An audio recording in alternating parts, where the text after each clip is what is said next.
President Trump के ऐतिहासिक शपथ ग्रहण समारोह में चीन के राष्ट्रपति शी जिनपिंग बुलावे के बाद भी नहीं पहुंचे। इनविटेशन के बावजूद जिनपिंग के ना जाने के गंभीर मायने निकाले जा रहे हैं। ताइवान पर अमेरिका के रुख से खफा शी जिनपिंग नया वॉर फ्रंट एक्टिव कर सकते हैं। वहीं किम जोंग उन ने भी ट्रंप को शपथ लेने के दिन ही टेंशन दे दी है। ट्रंप ने इजराइल हमास समझौता करवाया। ट्रंप यूक्रेन रूस को भी युद्ध खत्म करने के लिए मना रहे हैं। ट्रंप ने ईरान पर चाबुक चलाने का प्लान बना लिया। ट्रंप ने तुर्की को हद में रहने की बाउंड्री बना दी है। ट्रंप सभी प्रॉब्लम्स का सॉल्यूशन तलाशने का दावा कर रहे हैं, सिवाय एक टेंशन के। ये टेंशन है ड्रैगन यानी विस्तारवादी चीन। क्या प्रेसिडेंट ट्रंप दूसरी पारी में चीन से पुरानी खुन्नस निकाल पाएंगे? क्या ट्रंप ताइवान को सुरक्षा की गारंटी देने जा रहे हैं? क्या ट्रंप की सेकेंड इनिंग जिनपिंग पर भारी पड़ने वाली? वॉशिंगटन डीसी के पेनसिल्वेनिया एवेन्यू पर विश्व बिरादरी की निगाहें टिकी हैं। प्रेसिडेंट ट्रंप शपथ लेने के साथ ही एक्शन में आ गए हैं।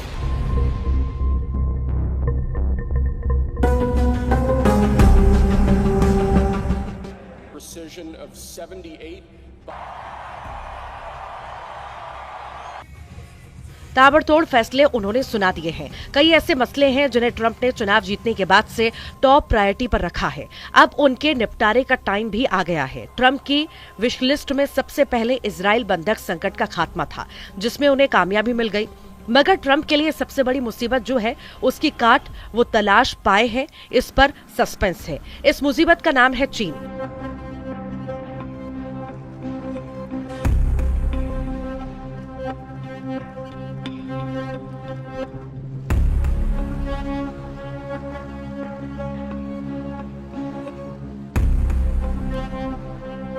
जिसने ट्रंप को पहले ऑफर में ही ठुकरा दिया।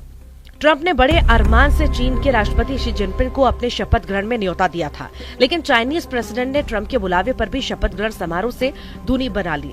ट्रंप के शपथ ग्रहण समारोह में राष्ट्रपति जिनपिंग की जगह उपराष्ट्रपति हान झेंग शामिल हुए।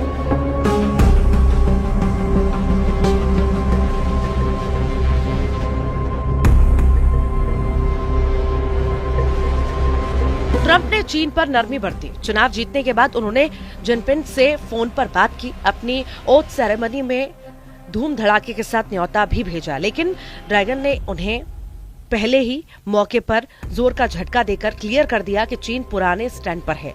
ट्रंप की चाइना पॉलिसी जिनपिंग को नापसंद है। अमेरिका की दी पुरानी चोट भी चीन भूला नहीं है। ऐसे में ट्रंप का ड्रैगन पर डोरे डालना काम आता दिख रहा है। मतलब ट्रंप के पहली इनिंग जैसी तकरार चीन से बरकरार है। इसकी सबसे बड़ी वजह ताइवान है, जिसका जिक्र ट्रंप से फोन कॉल में भी शी जिनपिंग ने किया था। चीन ताइवान को हड़पने के हथकंडे के तौर पर पुराना राग अलाप रहा है, जबकि ट्रंप ताइवान की सिक्योरिटी की बात कर चुके हैं। बस ताइवान को सुरक्षा के बदले कुछ कीमत ट्रंप जरूर चुकाने को कह रहे हैं। ये बातें ट्रंप ने चुनावी प्रचार में कही थी।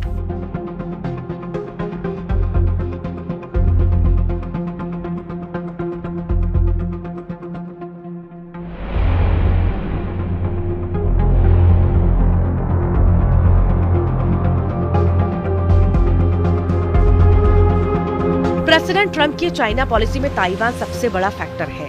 इसे ऐसे समझा जा सकता है कि अमेरिका ने चीन के लाख विरोध के बाद भी ताइपे में अपना कार्यालय बना रखा है। अमेरिका ने ताइपे में एक बड़ा वास्तविक दूतावास रखा है, जिससे ताइवान में अमेरिकी संस्थान कार्यालय संयुक्त राज्य अमेरिका में ताइवान के वास्तविक दूतावास का दूसरा नाम भर है। ऐसा इसीलिए क्योंकि अमेरिका ने ताइवान को एक देश के रूप में मान्यता नहीं दी है। ऐसे में अमेरिका वहां आधिकारिक रूप से दूतावास नहीं खोल सकता, लेकिन अपनी जरूरतों को पूरा करने के लिए आर्थिक और सांस्कृतिक कार्यालय खोलकर सुपर पावर ने चीन को सीधा चैलेंज दे रखा है। साल 2016 में चुनाव जीतने के बाद ट्रंप ने पहला फोन कॉल ताइवान की तत्कालीन राष्ट्रपति साई इंग वेन को लगाया था, जिससे चीन बेहद नाराज हुआ। ट्रंप ने पहले कार्यकाल में वरिष्ठ अधिकारियों को ताइवान भेजा, जिसमें तत्कालीन स्वास्थ्य सचिव एलेक्स अजार भी शामिल थे, जो 4 दशक बाद ताइवान जाने वाले सर्वोच्च स्तर के अमेरिकी अधिकारी थे। ट्रंप प्रशासन अपने पहले कार्यकाल के दौरान ताइवान को जमकर हथियार सप्लाई कर चुका है। तो वहीं चीन ने ट्रंप प्रशासन में विदेश मंत्री रहे माइक पोम्पियो पर प्रतिबंध लगा दिया था। माइक पोम्पियो को ताइवान को खुले समर्थन के लिए भी जाना जाता था। अमेरिका के लिए ताइवान की अहमियत को कारोबारी नजरिए से भी देखना जरूरी है।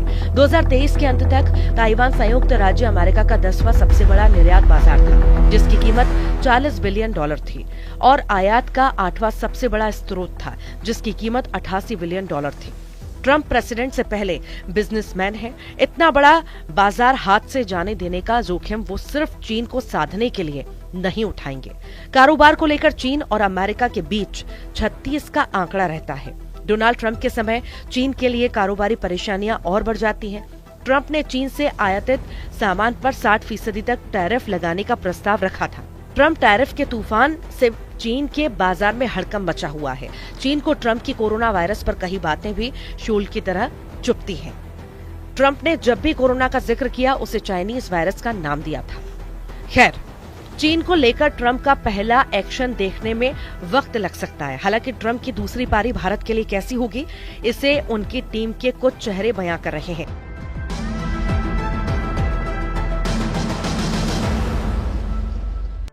अमेरिका के 47वें राष्ट्रपति के रूप में ट्रंप ने जो टीम बनाई है, उसमें भारतवंशियों का डंका बज रहा है। ट्रंप ने 5 भारतवंशियों को अपनी टीम में अहम पद दिए हैं। जिन 5 भारतीय अमेरिकियों को ट्रंप सरकार में खास जिम्मेदारी दी गई है, उनमें श्रीराम कृष्णन को व्हाइट हाउस के लिए सीनियर AI पॉलिसी एडवाइजर के रूप में चुना गया है। ट्रंप की टीम में भारतीय अमेरिकी डॉक्टर जय भट्टाचार्य को नेशनल इंस्टीट्यूट ऑफ हेल्थ का डायरेक्टर बनाया गया है। भारतीय अमेरिकी वकील हरमीत ढिल्लो को अमेरिका के US डिपार्टमेंट ऑफ जस्टिस में नागरिक अधिकारी की सहायक अटॉर्नी जनरल के रूप में नामित किया गया है। भारतीय अमेरिकी कश्यप काश पटेल को फेडरल ब्यूरो ऑफ इन्वेस्टिगेशन का निदेशक चुना गया है। राष्ट्रपति पद के पूर्व उम्मीदवार रहे विवेक रामास्वामी एलॉन मस्क के 7 नए प्रस्तावित डिपार्टमेंट ऑफ गवर्नमेंट एफिशिएंसी का नेतृत्व करेंगे। ट्रंप की टीम में भारतवंशियों का दबदबा कायम है। ट्रंप ने चीन की विस्तारवादी हरकतों पर हमेशा निशाना साधा है। LAC पर चीन की करतूतों पर ट्रंप ने लगाम लगाने की धमकी भी दी थी।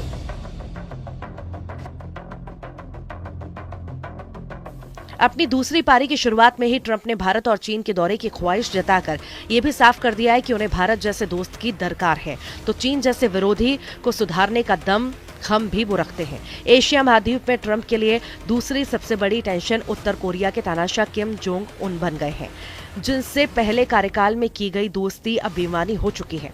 किम जोंग उन अब खुलकर अमेरिका विरोधी खेमे में होने का ऐलान कर रहे हैं। किम ने रूस में सेना भेजकर भी अमेरिका को नाराज कर रखा है।